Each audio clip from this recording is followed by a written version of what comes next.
Vamos lá então, começando mais um dia do nosso encontro.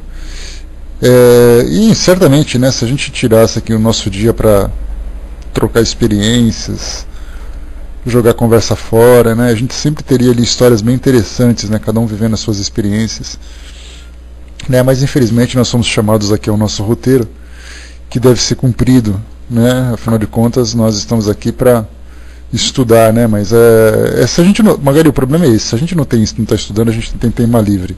Se tem tema livre, a gente não consegue falar, né, mas um dia a gente vai tirar só para jogar conversa fora, vocês vão ver, né. Bom dia, Matador. Bom, pessoal, eu quero começar então fazendo aqui uma leitura para vocês, como introdução ao nosso estudo de hoje, uma notícia publicada no site G1, notícia do mês de maio de 2011, cujo título né, lembrando inicialmente que o nosso estudo de hoje, o Livro dos Espíritos, terceira parte, Leis Morais, o capítulo 4, Lei da Reprodução. Nós vamos tratar hoje do primeiro item, a população do globo. Lembrando que nesse capítulo nós temos aqui a população do globo, sucessão e aperfeiçoamento das raças, obstáculos à reprodução, casamento e celibato e poligamia. São os temas que nós vamos abordar no estudo de hoje. Então esse artigo, população mundial deve superar 7 bilhões em 31 de outubro, diz a Organização das Nações Unidas. Marca dos 10 bilhões deve ser ultrapassada no início do próximo século. O departamento revisou relatório de 2010 sobre perspectivas da população. A população mundial deve superar 7 bilhões de pessoas em 31 de outubro e ultrapassar a marca de 10 bilhões no próximo século, no início do próximo século, devido ao aumento demográfico causado pelos índices de fertilidade mais altos, segundo um relatório divulgado na terça-feira pelas Nações Unidas. O Departamento de Assuntos Econômicos e Sociais da ONU publicou a revisão de seu relatório de 2010 sobre as perspectivas da população mundial, que dos atuais quase 7 bilhões, passará a ter 10,1 bilhões em 2100, de acordo com as novas estimativas. Além disso, o decidido crescimento da população será notado já em meados desse século, quando o mundo chegará a 9,3 bilhões de habitantes. A diretora da Divisão da População da ONU, a mexicana Enia Znotnik, não chegou a especificar quando exatamente essa barreira será atingida, mas garantiu que definitivamente esse número será alcançado neste mesmo ano. Trata-se de um grande número, mas o que é excepcional é que pelo menos os dois últimos 2 bilhões de pessoas foram alcançados em um tempo recorde nos últimos 25 anos, assinalou Zlotnik, que destacou que esse aumento da população ocorreu principalmente nos países mais pobres do mundo. Segundo ela, os números são cruciais para que as entidades que fazem parte do sistema da ONU se preparem para enfrentar uma população ainda maior nos anos vindouros e conhecer as necessidades mundiais relacionadas à água, alimentos, energia, mudança climática, entre outros assuntos. Nos próximos 2 anos estaremos mais cientes de como esses números impactam, assinalou Zlotnik.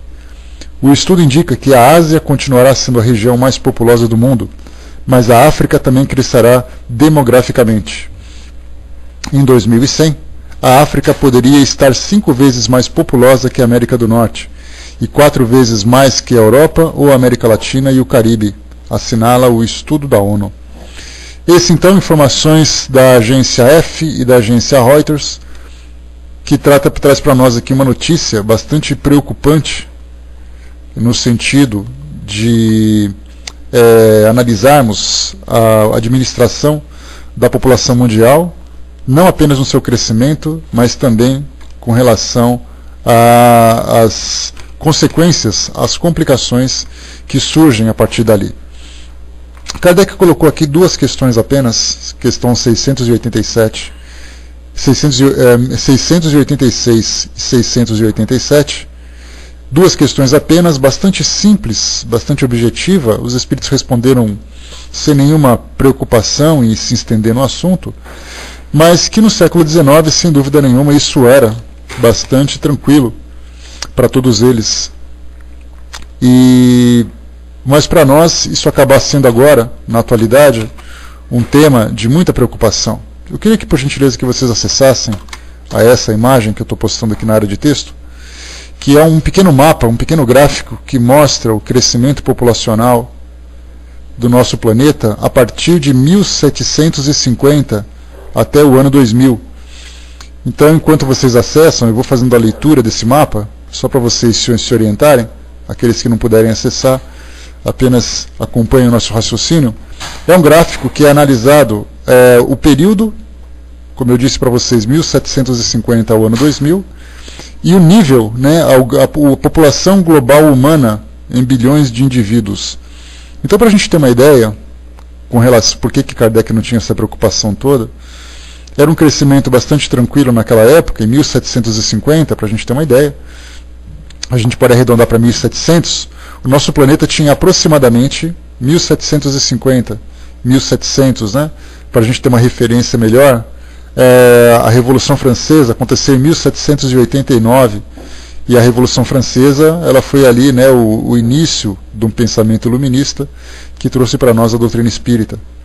A independência dos Estados Unidos, 1776, se eu não me engano, também trouxe também se torna para nós uma referência. Mas mais ou menos em meados de 1750, a população girava em torno de 800 milhões de pessoas. 800 milhões de pessoas, apenas no nosso planeta.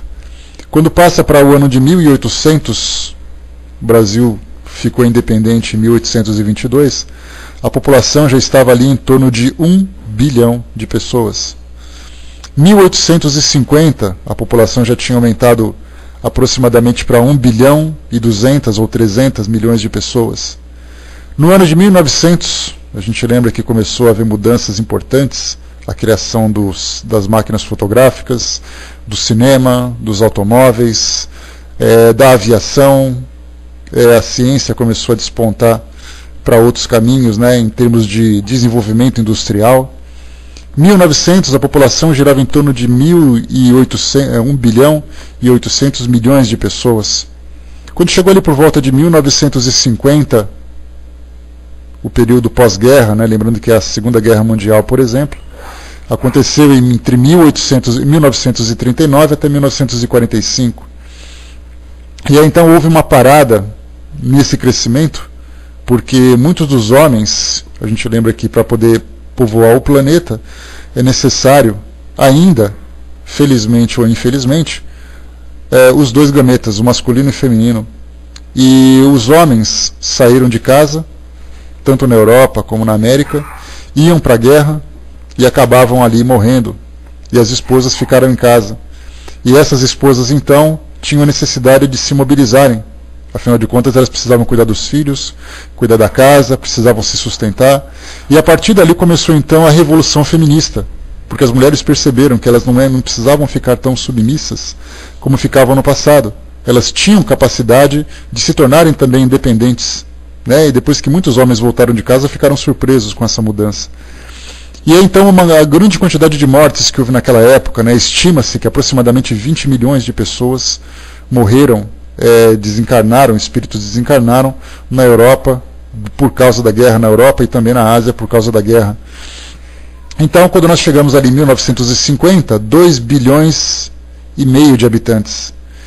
Passados 50 anos, de 2 bilhões e meio, nós chegamos ali a aproximadamente 6 bilhões. Tivemos ali mais do que 100%, aproximadamente 150% de aumento na população em apenas 50 anos. E aí então, isso se torna para nós elementos significativos a serem analisados pela nossa sociedade, com essa estimativa de que agora, no ano de 2011, nós chegaremos então àqueles previstos 7 bilhões. Então, há 60 anos, nós éramos 2 bilhões e meio.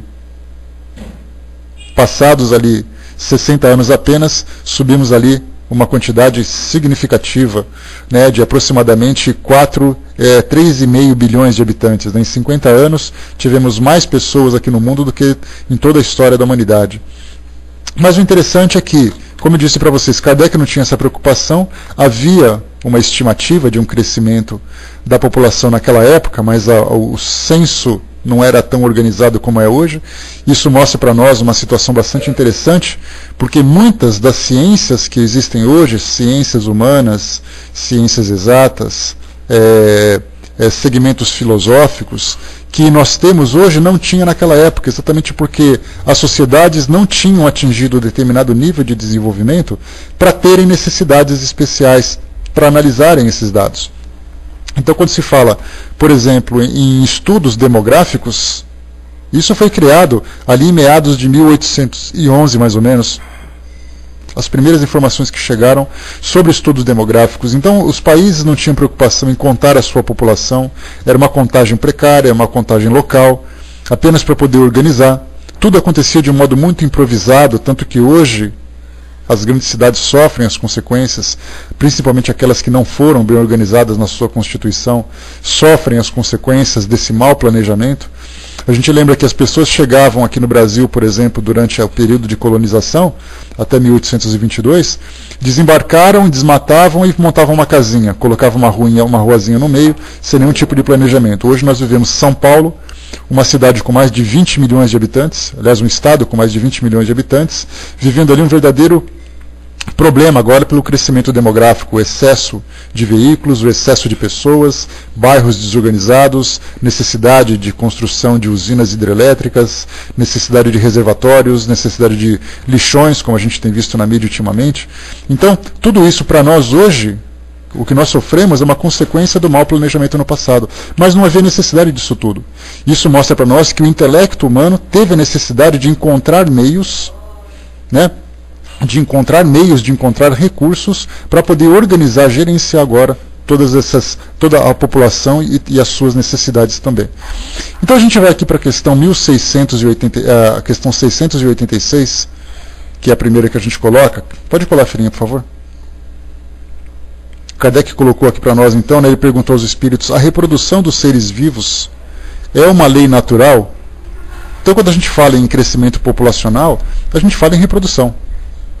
E quando se fala em reprodução, a gente fala numa série de situações que vão se somando por causa dessa necessidade, como, por exemplo, o relacionamento entre casais, constituição de família, a prática sexual e suas consequências, enfim, temos ali questões morais, éticas, filosóficas, sociais, biológicas, tudo isso envolvido nessa questão da reprodução. Mas quando a gente pensa em reprodução, como as crianças estudam hoje, e os jovens, de modo geral, estudam hoje nas escolas, onde o professor abre ali o livro de biologia, mostra ali gameta, o gameta masculino encontra o gameta feminino, aí eles formam ali o serzinho que começa a se desenvolver, de repente esse serzinho nasce, é muito bonitinho, tem aquela carinha de joelho, aquela pelinha rosada, um é careca, o outro já nasce com dentinho, etc. e tal. Todo mundo fica, que coisa bonitinha, mas a questão é, todas as vezes, todos os dias, segundo as pesquisas feitas pela ONU, a cada segundo, 5 pessoas nascem no mundo.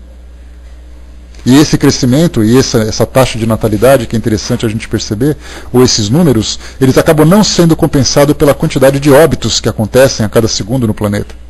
Então, enquanto a gente estuda um fenômeno biológico acontecendo, socialmente isso traz consequências bastante problemáticas, assim como também espiritualmente, porque esses espíritos que acabam vindo através desse nascimento são espíritos que trazem compromissos, que têm história, que têm necessidades.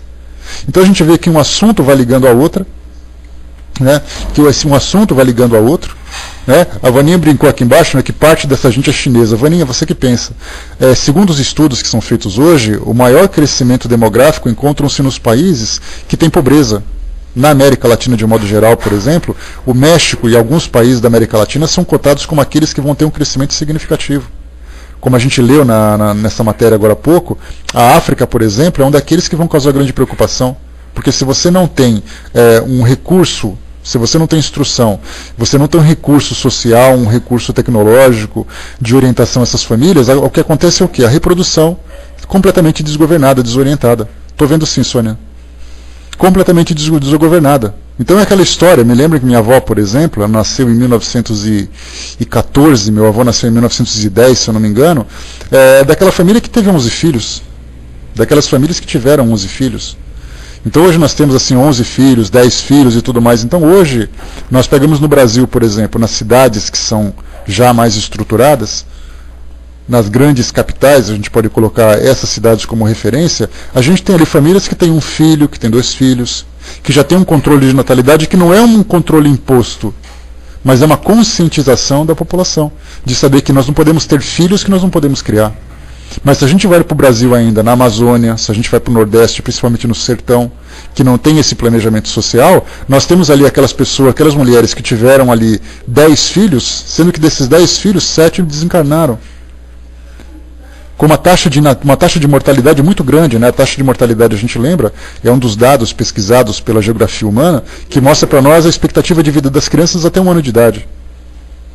Quando você coloca uma família que tem 10 crianças que nascem e 8 morrem antes de completar 1 ano, por causa de doença, desnutrição, por falta de apoio, isso é algo extremamente preocupante pelas consequências sociais, morais e espirituais que isso provoca também. Então, e na África e alguns países da Ásia, não necessariamente China, que embora seja bastante grande, né, mas a gente coloca principalmente, né, a Romana colocou, né, a tia do meu pai tem 26 filhos no interior do Nordeste, quer dizer, segue a regra. Não precisa fazer muita pesquisa a esse respeito, né? Então a gente sempre brinca, né? Como foi colocado pelo Armando ali, né? Hoje no Brasil, cada casa tem TV e novela ocupa as pessoas. E pior que era assim. Se a gente lembrar, por exemplo, no passado, em que as pessoas não tinham entretenimento, em que as pessoas não tinham atividades sociais e tudo mais, a única situação que elas viviam era a convivência dentro de casa. E o instinto acaba falando, como diz ali no próprio, lá no livro Gênesis, né, do Antigo Testamento na Bíblia, né, crescer e multiplicar-vos. Então a sexualidade é algo que é instintivo no homem, de repente você vive num ambiente rural, onde você tem aquelas pequenas chácaras, aquelas pequenas casas, você não tem entretenimento, você não tem atividades, do que as pessoas fazem para passar tempo? Relações sexuais, sem nenhum tipo de controle. Então hoje as pessoas estão muito preocupadas com essa questão de viverem as suas vidas dentro de uma sociedade, mas ainda nós encontramos regiões no planeta onde a pobreza, a falta de planejamento, de instrução, acaba sendo um ponto significativo que promove esse crescimento populacional desorganizado, trazendo consequências bastante graves. A Sandra colocou para nós aqui em cima, só voltando um pouquinho. A Igreja Católica tem um segmento que se chama Caminho Neocatecumenal, que apoia o maior número de filhos. Dizem que são dádivas os filhos, né, e a igreja, a comunidade ajuda a criá-los. Né, minha irmã já tem 6 filhos. Né, é bastante preocupante, né, Sandra, porque isso aí é uma questão de bom senso. E a gente já liga isso que você colocou, saltando ali o que a Ana Carolina colocou, que eu já leio em seguida, o que Tseli colocou aqui embaixo. Né, o Espiritismo é a favor do controle de natalidade? Absolutamente a favor. Porque a gente lembra que o controle de natalidade não é um impedimento da lei divina, mas é simplesmente uma questão de educação, uma questão de controle dos próprios instintos e principalmente também, vai com Deus então, Melissa, e principalmente também na questão da vida, da boa vida das pessoas, da organização familiar. A inteligência do homem permite que ele tenha esse controle. Mas a gente lembra que o controle de natalidade não significa assassinato. Significa que nós temos hoje preservativos, nós temos controles, nós temos métodos cirúrgicos, nós temos ali métodos anticoncepcionais, temos ali vários recursos hoje.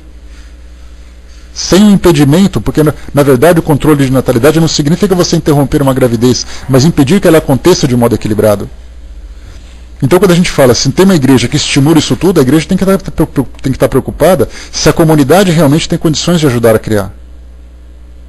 E de que comunidade a gente fala exatamente? A igreja da esquina, que vai ajudar no bairro as pessoas que têm 6 filhos, e de repente ele é um pedreiro, ela é uma lavadeira, e como é que vai fazer isso tudo? Para poder criar 6 filhos, dar uma boa educação e promover o estímulo para essas pessoas se desenvolverem. Essa é a questão. Né?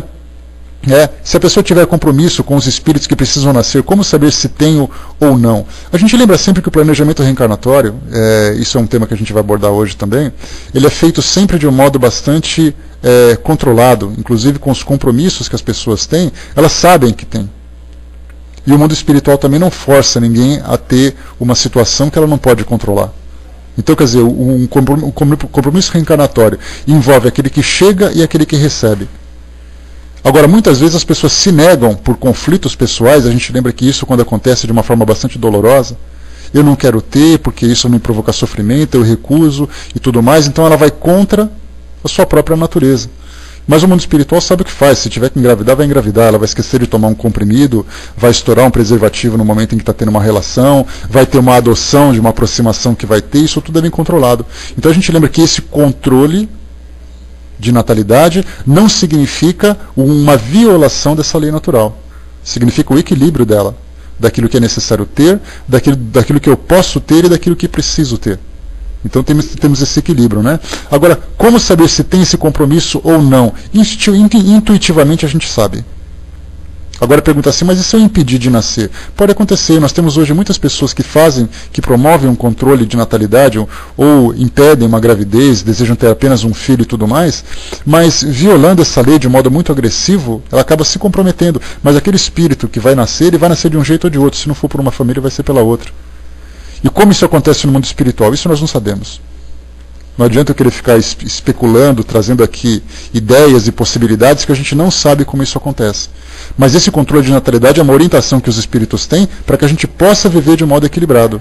Não adianta a gente querer simplesmente povoar um mundo feito coelhos, feito animais irracionais, com pessoas morrendo cedo, com pessoas passando fome, com pessoas sofrendo, conflitos por causa disso e daquilo. Tudo isso aí era dos tempos primitivos da nossa Terra, do nosso planeta. A partir do momento em que a gente começa a se desenvolver intelectualmente e moralmente, esse tipo de relacionamento entre as pessoas, porque a nossa vida não gira em torno apenas de relações sexuais e de nascimentos. Também gira em torno de administração, gira em torno de conhecimento. Isso é que é fundamental. Ana Carolina colocou um pouco mais acima ali para nós, a transição demográfica possui 4 níveis.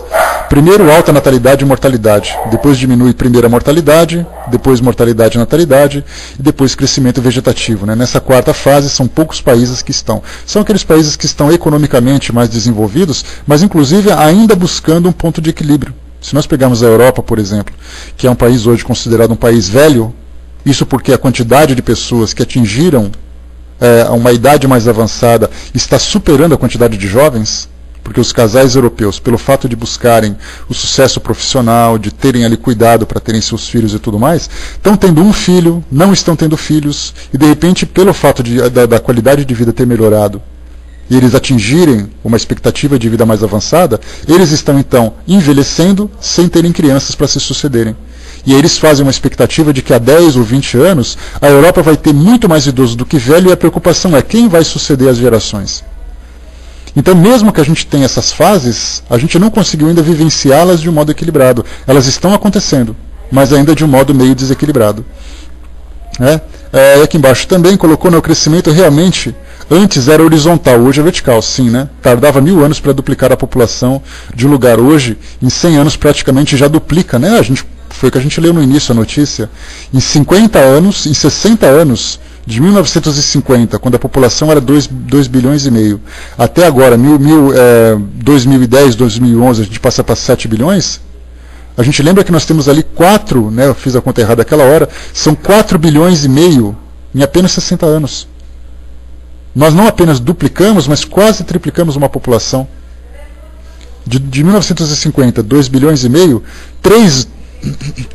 triplicando isso vai dar 7 bilhões e meio. A gente vai atingir 7 bilhões já. Então é muita coisa. Né? Então aqui nesse caso, Kardec coloca para nós com relação a essa questão da reprodução. A reprodução dos seres vivos é uma lei natural? Os espíritos respondem para nós. Isso é evidente.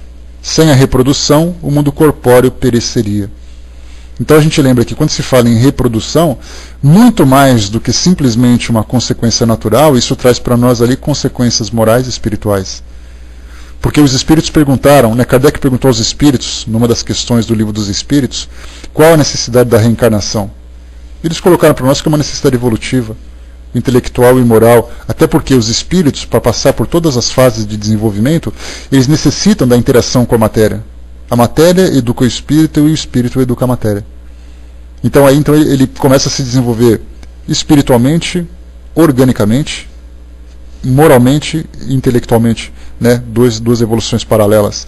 E aí então, passando por todas essas fases primitivas do desenvolvimento biológico e espiritual, ele atingir a condição hominal, seria mais ou menos como se nós estivéssemos feito lagartas, depois passamos pela fase da crisálida e depois passamos pela fase da borboleta, no caso ali o ser que se torna independente. Nós estamos nessa fase, saindo da fase da lagarta, entrando na fase da crisálida, já no mundo de regeneração, onde a evolução acaba permeando. Então nós podemos, entre aspas, né, de uma comparação bastante pobre, dizemos assim que o planeta, o mundo de provas e expiações, seria para nós como se fossem chocadeiras para os espíritos evoluírem. Porque é aqui que eles se desenvolvem, mas não é aqui que eles são criados. Então a reprodução, sem a reprodução, o mundo corpóreo pereceria. Mas qual a importância do mundo corpóreo? Exatamente promover a evolução dos seres, para poder atingir essa condição de angelitude.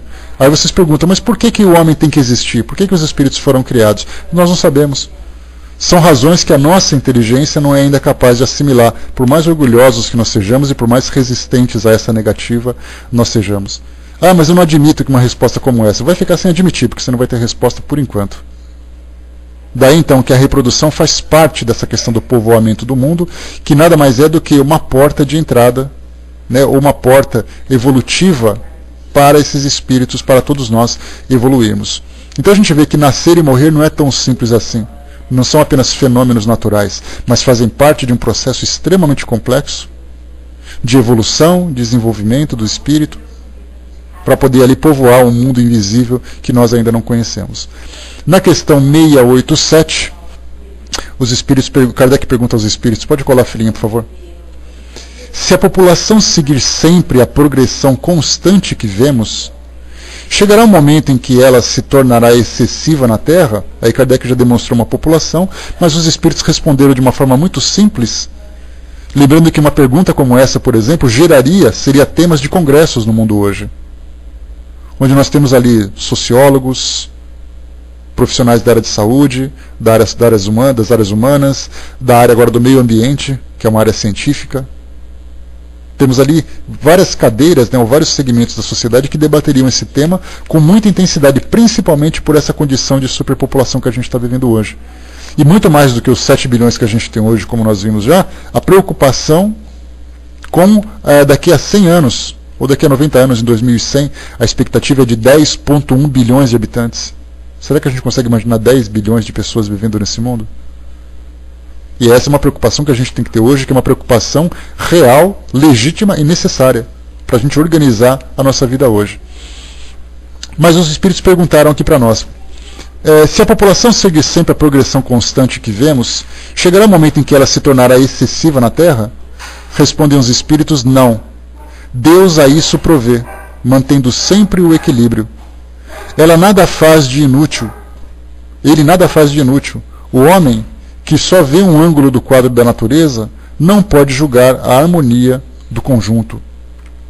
Aqui então a gente vai agora fazer aqui uma análise com relação a esses temas, em que a gente começa a pensar o seguinte. Primeiro, né, a gente lê em seguida, filhinha, só um instantinho que a gente já... Ou vamos ler agora, pode ler agora então.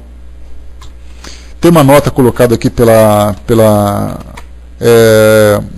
uma nota trazida pelo tradutor, que ele diz assim para nós: a população do mundo continua em intenso crescimento, mas os jogos de equilíbrio da própria natureza são visíveis para os observadores do movimento demográfico. Por outro lado, na proporção em que cresce a população, a ciência e a técnica aumentam as possibilidades de produção e aproveitamento das regiões inabitadas. As apreensões e o pessimismo de Malthus e de seus discípulos dão bem um exemplo do que seja ver apenas um ângulo do quadro da natureza. E aqui então traz para nós uma referência do livro A Marca da Violência, o capítulo Mito de Malthus, que mostra a atualidade da posição espírita desse terreno. E Malthus, ele foi um pastor anglicano do século XVIII, ele viveu ali quase chegando em 1800, quase contemporâneo de Kardec. Kardec era de 1804, né, aniversariou recentemente, e Malthus era ali 6 anos mais novo que ele, e era inglês. E ele então, sendo anglicano e sendo também economista, ele escreveu um ensaio preocupado com essa questão do crescimento populacional. Tem um texto aqui que eu separei que ele diz o seguinte, que ele criou um ensaio em que comparava o crescimento populacional ao crescimento dos meios de subsistência. Ou seja, para você ter população, é necessário que você tenha recursos para manter essa população. argumentava que enquanto a produção de alimentos cresce em progressão aritmética, ou seja, por exemplo, 1, 3, 5, 7, de 2 em 2, né, com uma razão constante, a população cresce em progressão geométrica. Já começamos a multiplicar essa razão. Então você coloca 1, 2, 4, 8, 16, 32 e assim sucessivamente. Então mostra que, segundo a visão de Malthus, que analisava as condições daquela época, a época da Revolução Industrial, a época ainda das colônias e tudo mais, mostrava que a população crescia numa proporção muito maior do que a produção de alimentos. E ele colocava aqui também que de onde se conclui que em dado momento a população seria tão grande que não haveria meios de prover-lhe a subsistência. Malthus propôs limitar a natalidade por meio de casamentos tardios e continência sexual. Seus seguidores se sugeriram, em lugar de continência, o uso de métodos anticoncepcionais. São os neo-malthusianos, que se reuniram em ligas a partir de 1877 para difundir o planejamento familiar e o emprego de métodos contraceptivos. As teses de Malthus suscitaram muita polêmica e controvérsias, sobretudo porque a tecnologia moderna aumentou notadamente a produção de alimentos e a produtividade do setor agropecuário. Opuseram a Malthus, que é aqueles que se opuseram a Malthus, né? Primeiro, a Igreja Católica, que restringe a aplicação de métodos anticoncepcionais por entender que a procriação e a educação dos filhos são os fins principais do casamento. Então a Igreja Católica já foi contra. Você não pode interromper o nascimento natural dos seres. E já que Malthus propunha a ideia dos métodos contraceptivos. Outros grupos religiosos, como os mormons, judeus ortodoxos, etc., também se opuseram. E finalmente os próprios socialistas, tanto de Karl Marx, como também Joseph Stalin, né, aqueles que eram ali os organizadores do pensamento socialista no nosso planeta naquela época. E aí então eles julgavam que tudo isso não havia necessidade de controle, simplesmente porque essa carência de bens, essa falta de espaço, essa falta de alimentação, falta de recursos, nada mais era do que a má distribuição da riqueza entre os homens, que era provido, no caso, pelo sistema capitalista. Então ele falava simplesmente assim, olha, a partir do momento em que você consegue distribuir bem, a gente lembra que Leon Denis escreveu isso, né, o Espiritismo, o Socialismo. Kardec era amigo de Karl Marx, numa citação dos livros de Karl Marx ele falava de Allan Kardec, professor Rivail, e ele faz uma citação dizendo o seguinte, e eu sempre trouxe para vocês também, que até teve um livro que falava sobre isso, essa questão do capitalismo. Capitalismo é a capacidade de criar recursos. Cada um por si, Deus para todos. O socialismo é que todo mundo deve ser igual. Só que os dois sistemas, embora tivessem ali as suas virtudes, também traziam as suas imperfeições. E acabou então prejudicando o desenvolvimento da sociedade como prejudica hoje. Então a ideia que os espíritos traziam nesse livro que eu li era exatamente isso. Se nós pegarmos a capacidade produtiva do capitalismo e juntarmos com a consciência do socialismo, nós teremos um sistema econômico perfeito. E isso o homem vai ter que se descobrir, o homem vai ter que se virar para poder fazer com que todos tenham as mesmas oportunidades. E finalmente, aqueles que eram opositores também de Malthus eram os modernistas, que era um termo que designava as diferentes correntes de pensamento, como as otimistas, biológicas, demográficas, econômicas, sociológicas e psicossociais, que eram grupos ali que traziam, não tem necessidade disso, que naturalmente a sociedade vai se adaptando a essa nova condição. Então essa preocupação de Malthus naquela época, no século XVIII, na época de Kardec, era bastante legítima, mas ele tinha um medo tão excessivo que ele não pensava que a população crescia, mas a capacidade produtiva, no caso da humanidade, também aumentaria significativamente. Então o que a gente pode pensar hoje, né, quando a gente analisa essa questão do crescimento populacional, a gente tem que ver, naturalmente, né, a gente não está aqui para dar aula de geografia, até não tem competência para isso, mas dentro da visão espiritual, como é que nós analisaríamos essa questão? Primeiro a gente olha o planeta nesse aspecto espiritual. Nós observaríamos aqui o nosso mundo hoje como sendo...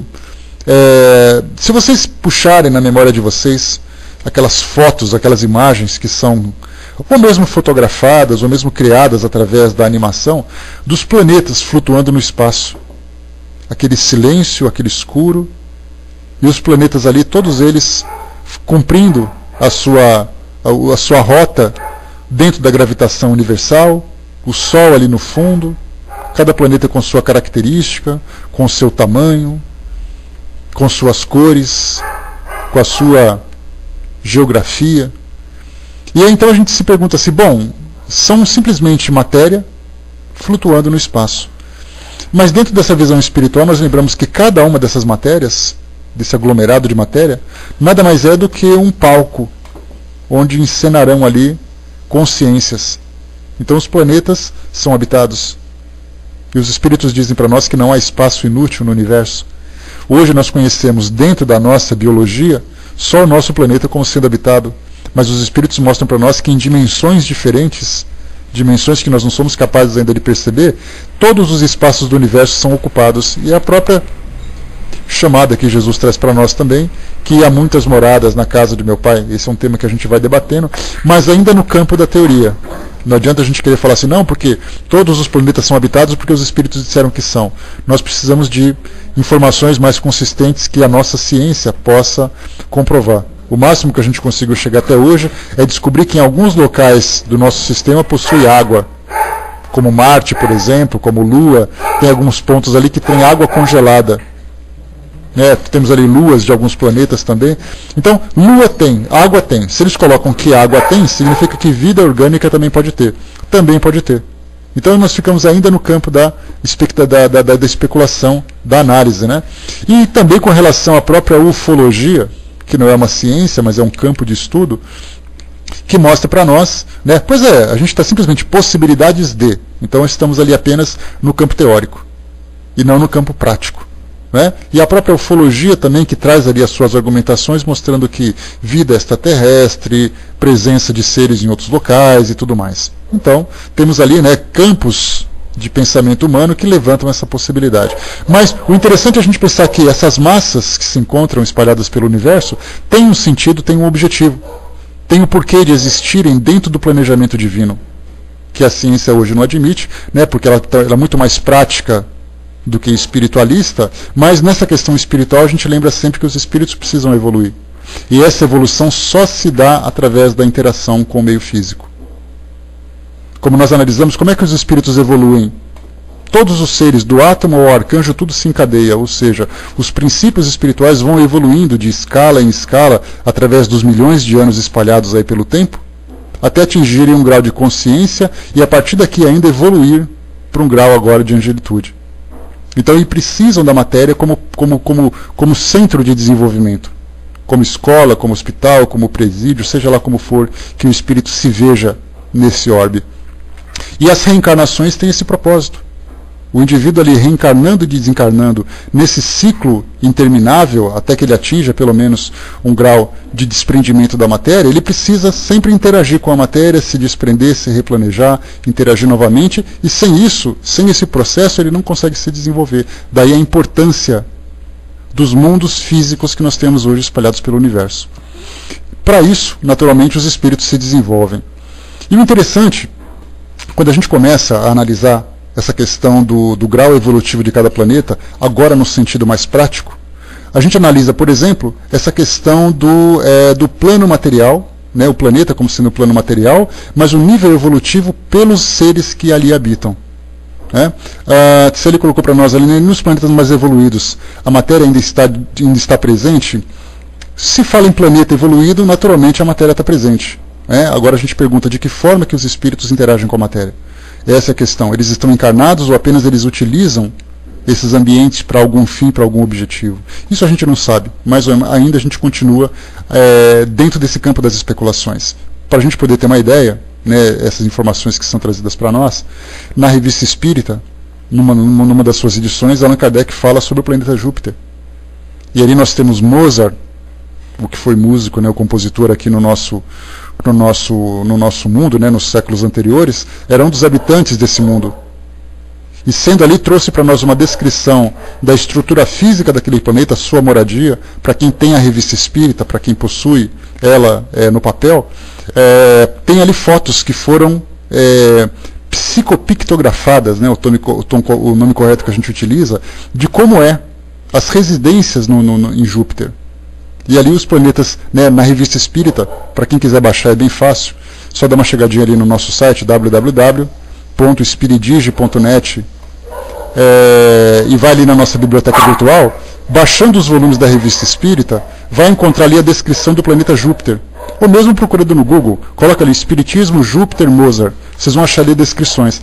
E fala do tipo de vida desses espíritos, como eles são biologicamente, quanto tempo dura a sua vida biológica. Eles podem viver ali, se eu não me engano, 200 anos, pelo fato da matéria ser diferente da nossa, a vegetação, a alimentação, a arte, a cultura, tudo fala sobre isso. Mas a gente fala, como é que a gente vai comprovar esse tipo de informação? E Kardec coloca assim uma informação importante.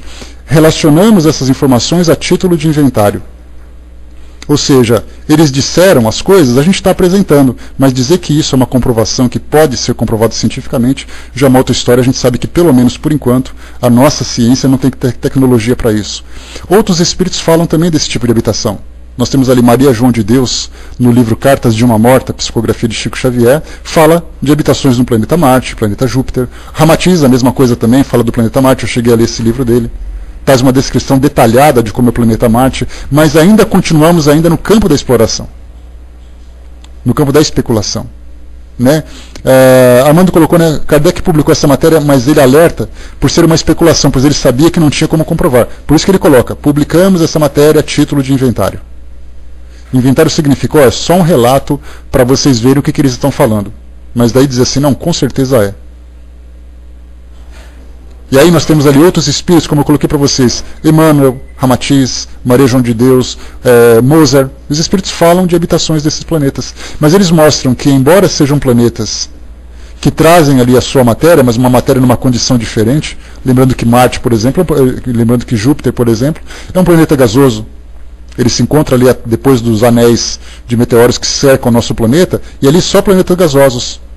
Então os planetas e os espíritos vivem naquele local. Então a relação que eles têm com a matéria é uma relação muito diferente da que a gente tem com a matéria. O nosso corpo físico é diferente, a nossa necessidade de interagir com a matéria é diferente, a dependência que nós temos da matéria é diferente. O corpo físico deles é um corpo muito mais sutil, apenas que permite a interação de um modo muito diferente, que a gente não consegue compreender. Agora, como isso funciona, a gente infelizmente não sabe. Ainda fica muito difícil para nós. Então, o Matador colocou ali, para quem quiser conhecer um pouquinho, é só copiar aquele link que está ali. Né? É exatamente a opinião deles, que eles colocam, e vários espíritos opinam sobre isso. Né? Até Jesus falou sobre isso, né? Muitas moradas na casa do meu pai, como é que você vai entender isso tudo? Jesus também está especulando, ele está contando que ele sabe que a gente não sabe, como é que isso funciona? Então, essa questão do mundo habitado fora do nosso planeta é uma habitação bem diferente da nossa. Né? A matéria é correlata ao adiantamento dos espíritos, é isso? A relação com a matéria é correlata, não a matéria em si, porque matéria é matéria. Ela tem dimensões diferentes, densidades diferentes, mas a relação deles com matérias, o maior apego, o maior, se ele está mais preso, se ele está mais solto, se ele está mais liberto e tudo mais, já é outra questão. E sem dúvida, quanto maior o desenvolvimento, né, menos contato ele tem. Mas nem por isso a matéria deixa de ser matéria. E continuando para nós aqui, quando a gente fala sobre o nível evolutivo de um planeta, isso a gente fala em termos científicos. Né? Carl Sagan, que foi um astrônomo que viveu na década de 80, desencarnou recentemente, mas na década de 80 ele teve ali um grande sucesso, porque ele levou de uma forma bastante didática a astronomia para as pessoas, né, para as pessoas que eram leigas. Então ele tinha ali programas, naquele programa Cosmos, que até hoje vocês podem encontrar aqui na internet para vocês baixarem. Vão ver ali a visão que ele tem do planeta, do nosso sistema, dos astros, das estrelas de modo geral e tal. Então ele fez muito sucesso nessa época, foi ali um grande difusor da ciência astronômica para a comunidade acadêmica ou para as pessoas comuns. Né? E ele dizia o seguinte, que você mede o nível evolutivo de uma sociedade pela forma como ela utiliza os seus recursos naturais. Então ele comentava o seguinte, que o primeiro estágio, são 3 estágios que ele valorizava, né, que ele destacava. O primeiro estágio ele dizia o seguinte, se uma sociedade é dependente de combustíveis fósseis, que geram resíduos de poluentes que promovem destruição da natureza, como no caso, por exemplo, que é o nosso planeta hoje.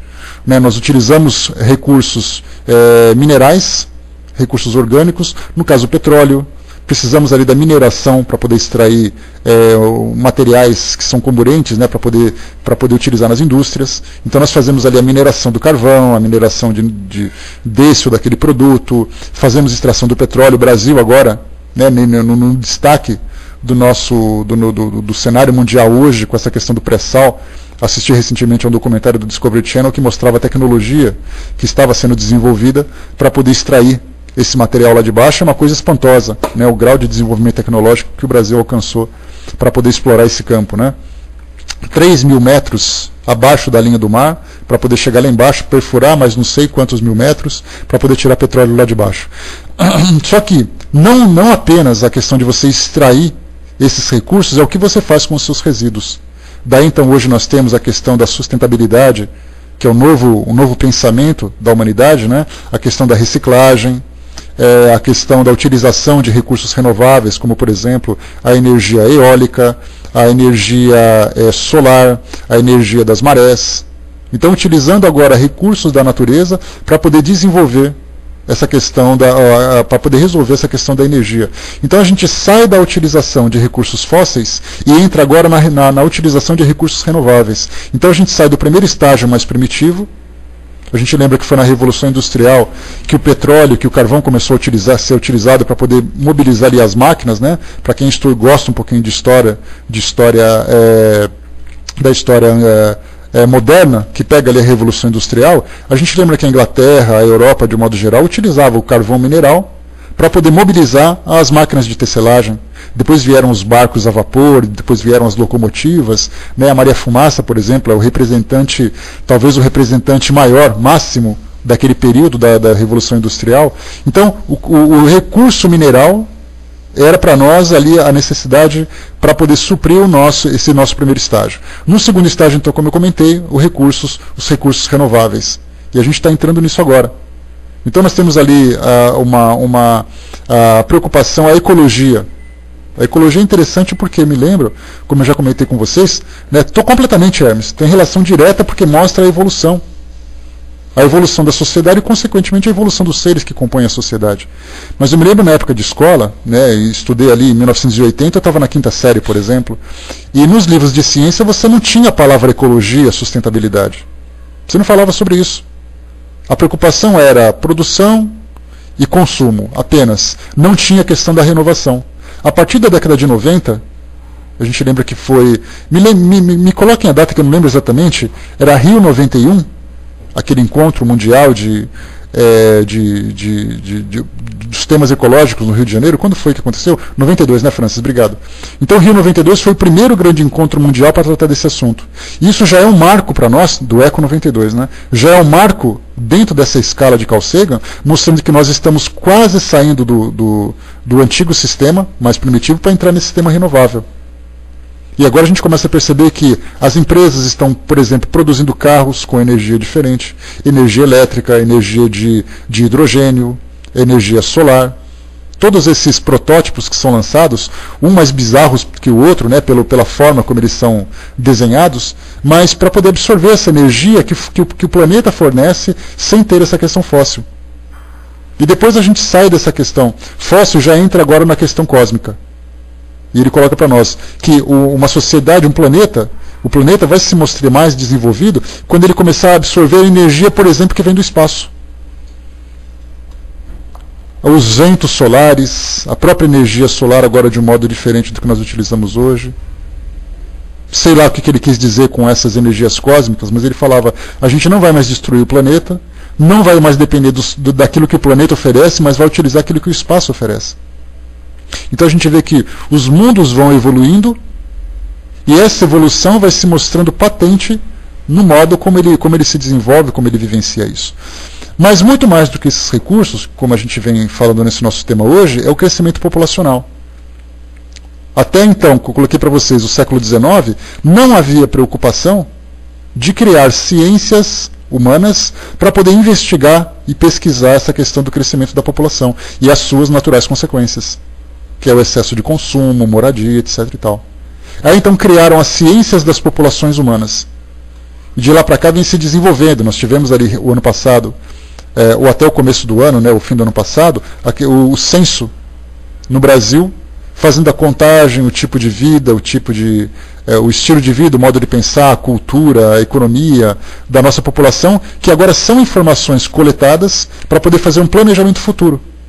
Não adianta você querer planejar quantos recursos você vai aplicar na saúde, na educação, na segurança, nas moradias, se você não sabe com quantas pessoas você lida.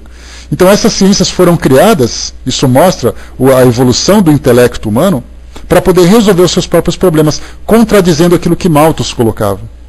Ele dizia assim, a população está crescendo e a comida não está. Hoje nós temos ali a ciência trabalhando na maior produção de energia, numa logística muito mais eficiente para a distribuição desses alimentos, a economia gerando riquezas, para poder suprir a necessidade de todo mundo. E a gente vê que o nível de pobreza da população hoje, na segunda década, agora que é o primeiro ano que a gente vivencia, do século XXI, é muito diferente do que tinha 30 anos. A população era menor? Sim, era menor, mas o nível de pobreza também era muito grande. Então hoje, quando nós pegamos uma Etiópia, uma Somália, que sai nos meios de comunicação, é algo que choca a sociedade porque percebe que nos grandes centros econômicos existe ali um volume significativo de riqueza circulando. Então muito dinheiro circulando e pouco dinheiro sendo distribuído. E isso é um grande problema que tem sido enfrentado hoje. A ONU vem fazendo isso, nós temos protestos hoje nos Estados Unidos e tudo mais. Né? Então são situações que precisam ser gerenciadas e o homem precisa resolver esse problema. Ele cria o problema, ele resolve. E exatamente são essas dificuldades que fazem com que ele descubra meios, descubra recursos para poder se desenvolver. Nessa situação toda, nós temos, por exemplo, com relação à população, controle de natalidade, taxa de mortalidade, o controle de natalidade, a taxa de mortalidade também. Hoje a medicina muito preocupada em alimentar as crianças, em vacinar e a controlar as famílias e tudo mais. Expectativa de vida. Expectativa de vida é muito interessante, que a gente lembra que segundo as informações coletadas, né, as informações coletadas pelos arqueólogos, por exemplo, mostra que na época, no período paleolítico, lá na época da Pedra Lascada, na pré-história, mostrava que o homem vivia no máximo 30 anos.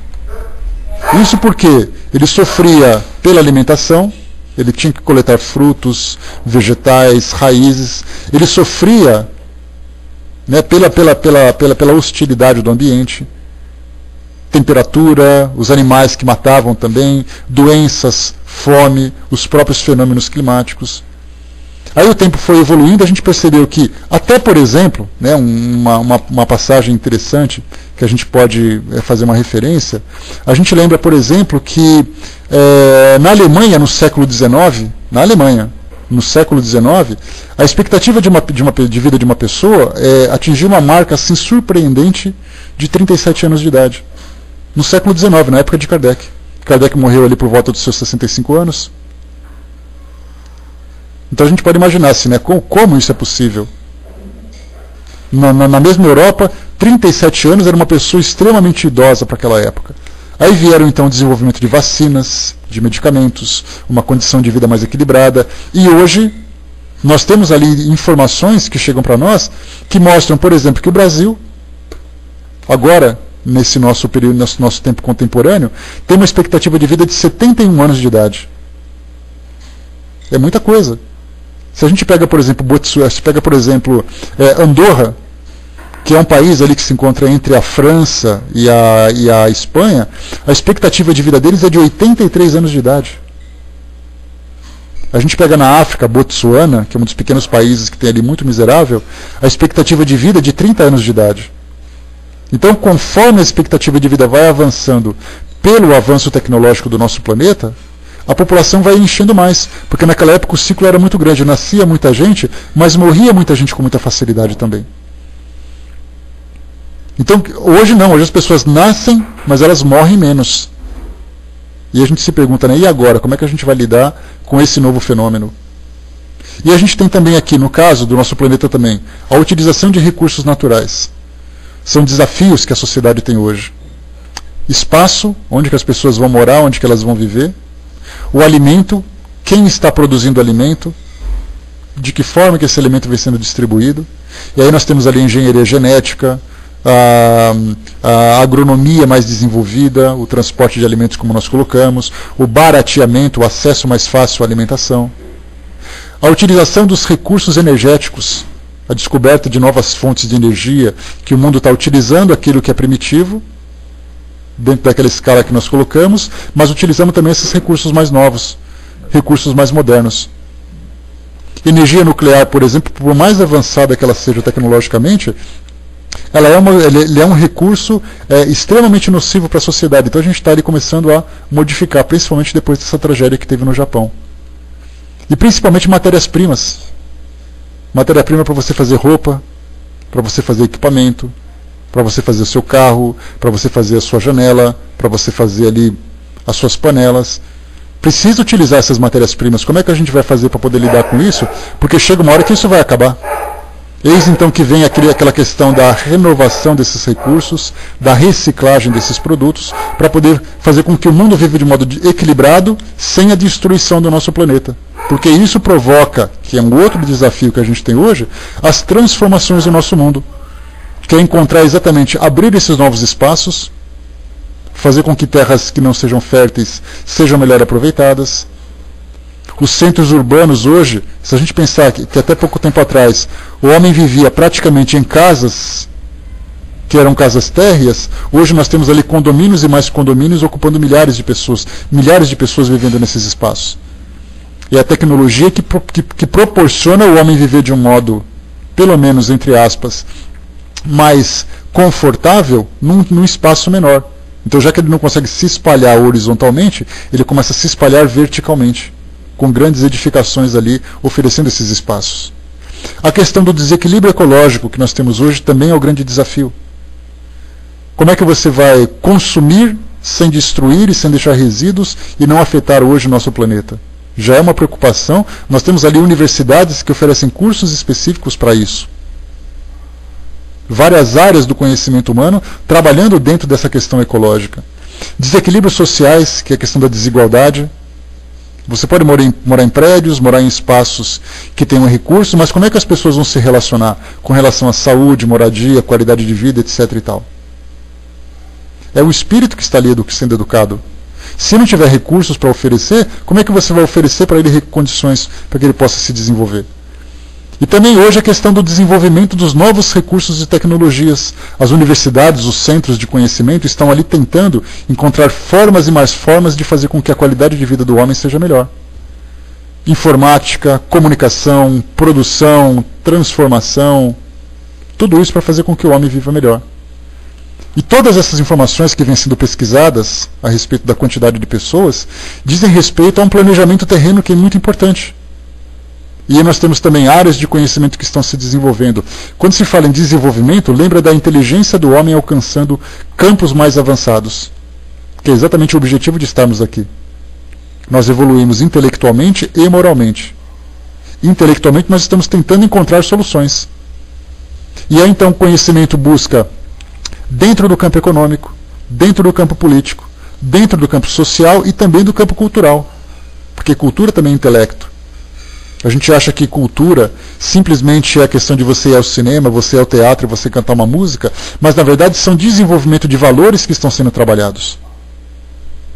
Basta a gente analisar que a cultura, ela reflete exatamente o grau de um grau de conhecimento e grau de também de a experiência de cada sociedade. Se a gente pega uma música que foi produzida no início do século XX, lá pelos primeiros músicos do Brasil e de outros países também, e a gente lê a letra delas, a gente percebe que nas letras se reflete exatamente o estilo de vida que cada um tem. E a gente pega hoje as letras e começa a analisar, que é o modo de pensar que as pessoas têm. Eles nada mais fazem do que desabafam através de um ritmo. E aí, então nós temos músicas da sensualidade, nós temos músicas de protesto, nós temos músicas de sofrimento moral, sofrimento íntimo, pessoal. Cada estilo refletindo ali uma característica da nossa sociedade contemporânea. Os filmes a mesma coisa. Você pega os filmes do passado e os filmes atuais, cada um colocando... Basta a gente pegar Charlie Chaplin, por exemplo. O que ele refletia nos seus filmes? A questão social dos Estados Unidos no início do século XX. Fábricas, etc. e tal, a fase romântica das grandes criações do passado. Hoje nós temos violência, sensualidade, nós temos isso e aquilo, mas por que eles mudaram? Porque a nossa sociedade também se transformou. E é através da cultura que a gente percebe essa evolução. Com relação ao planejamento espiritual, para a gente poder finalizar o nosso raciocínio. Intelectualmente, nós estamos ali crescendo, como a gente já viu. Moralmente, porque quando você tem uma ação que é contra os princípios de uma sociedade, a gente lembra que existe uma diferença, conforme nós já estudamos, a diferença entre ética e moral. Ética é uma questão pessoal, moral é uma questão social. É o grupo que aceita aqueles valores. Conforme a gente já trabalhou esse tema, o Brasil hoje não aceita o casamento, a poligamia, por exemplo. Não aceita a pena de morte, não aceita a submissão das mulheres. Se você vai para o Oriente Médio, lá você tem pena de morte, submissão de mulheres e também pena de morte. Quais foram os temas que eu falei agora? Pena de morte, submissão de mulheres e, sei lá, questão da sexualidade. Lidando de uma forma completamente diferente em cada sociedade. E a poligamia, isso. Então nós temos ali que cada sociedade apresenta uma característica específica de acordo com seus valores. Então, moralmente, cada sociedade evolui. E a gente percebe o choque ainda das diferenças morais quando a gente encontra numa televisão, por exemplo, alguma coisa que para eles é absolutamente natural, que para nós não é. Para eles é correto, para a gente não é. Se você vai, por exemplo, numa sociedade que é antropofágica, ou canibais, tribos canibais, é muito natural que eles se alimentem da carne de seus semelhantes. Para a gente é uma coisa que é impensável. Se você vai na China, por exemplo, a questão do aborto não é debatida com tanta ferocidade como é hoje. Aqui a gente debate essa questão do aborto, se ele é permitido, se não é permitido, lá simplesmente é feito. Cada sociedade traz os seus valores. Agora, eticamente, o indivíduo desenvolve os seus próprios valores. E desenvolvimento dos seus próprios valores mostra que o espírito está evoluindo na interação com o mundo material. E a gente traz também a questão espiritual, quando o homem o ser começa a tomar consciência de que ele é um espírito imortal. E aí, então ele está aqui encarnado, está ali através das religiões, interagindo com o mundo espiritual, se conectando com a sua realidade. E aí então ele cresce e vai então evoluindo dentro daqueles princípios. Então hoje o que os espíritos trazem para nós de preocupação é com relação ao futuro espiritual do nosso planeta. Eles trazem para nós ali a expectativa de uma mudança de um mundo de provas e expiações para um mundo de regeneração, que naturalmente isso reflete na mudança natural dos próprios indivíduos, e que esse crescimento ele vai ser controlado naturalmente. Nós atingiremos um ponto, porque Kardec perguntou aqui para os espíritos, né? Deixa eu voltar aqui na questão. Se chegará o momento em que a Terra se tornará, em que a população se tornará excessiva na Terra. E eles colocam que não, que Deus a isso provê, mantendo sempre o equilíbrio. E como é que é feito esse equilíbrio? Primeiro impedindo as reencarnações. Se isso está acontecendo, se isso vai acontecer, a gente não sabe, mas esse é um recurso. E a própria condição do nosso planeta hoje nos traz esse tipo de controle. Doenças, catástrofes, guerras, acidentes, promovem para nós a circulação de seres através do processo de nascimento e de desencarne. Então, pelo que eles nos mostram, cientificamente é essa a preocupação. E até mesmo os cientistas mostram isso, que nós chegaremos, por exemplo, a 10 bilhões de habitantes, e aí então vai se estabilizar, porque a população vai se educar. E a gente lembra que uma sociedade bem educada, bem instruída, controla o nascimento da sua população. O Brasil hoje faz isso, ele teve um crescimento hoje de 190 milhões de pessoas, mas segundo informações nós estabilizaremos entre 190 e 200 milhões e ficaremos aqui. Porque a população educada sabe, olha, eu só posso ter 2 filhos. Não adianta eu ter 10 filhos, ter 15 filhos. Eu tendo 2 filhos, 3 filhos, já vai ser o suficiente. Ao mesmo tempo que naturalmente as pessoas vão desencarnando. Então esse equilíbrio vai se estabilizar, segundo é colocado pelos espíritos para nós, né? Ou pelos cientistas, desculpem, lá por volta de 2100. Daqui um século mais ou menos o mundo estabiliza. Aí nós teremos recursos para prover todas as necessidades, ciências sociais que vão ali fazer com que o mundo se estabilize, educação que vai fazer com que as pessoas cresçam e se desenvolvam dentro daquele plano daquele planejamento já elaborado. Então tudo vai ser muito bem planejado, tudo bem controlado. Isso porque intelectualmente nós evoluímos. Então nós produzimos, mas nós sabemos também reciclar. Nós promovemos nascimentos, mas nós sabemos controlar também esses nascimentos. Então a própria natureza, as próprias leis naturais vão cuidar dessa função, de manter o nosso planeta sob controle. E sendo para nós o mais principal de tudo, que independente de ser planeta, independente de produção disso ou aquilo, a gente fala de espíritos. Ou seja, o espírito encarnado, aprendendo, evoluindo e depois renascendo em outro orbe quando é necessário.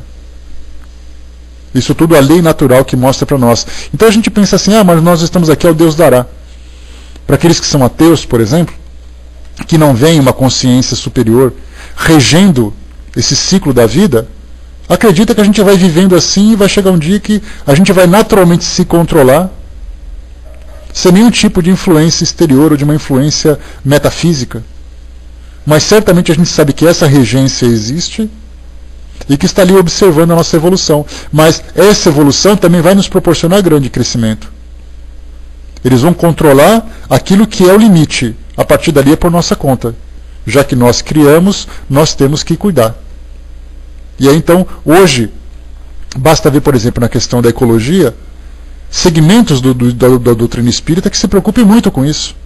Eu acho que aquele que mais divulga essa questão ecológica é o jornalista André Trigueiro, que é espírita lá no centro do Rio de Janeiro, que ele é jornalista da Globo News, né, um canal fechado aqui do Brasil, e ele divulga ecologia e espiritismo, e ecologia, vamos dizer assim, sem ser espírita, mas consciencial, em todos os meios que ele participa. Rádio, televisão, livros, jornais, debates, palestras, para pessoas que não são espíritas, dentro da linguagem científica, técnica e moral da sociedade, e também para os espíritas essa questão espiritual.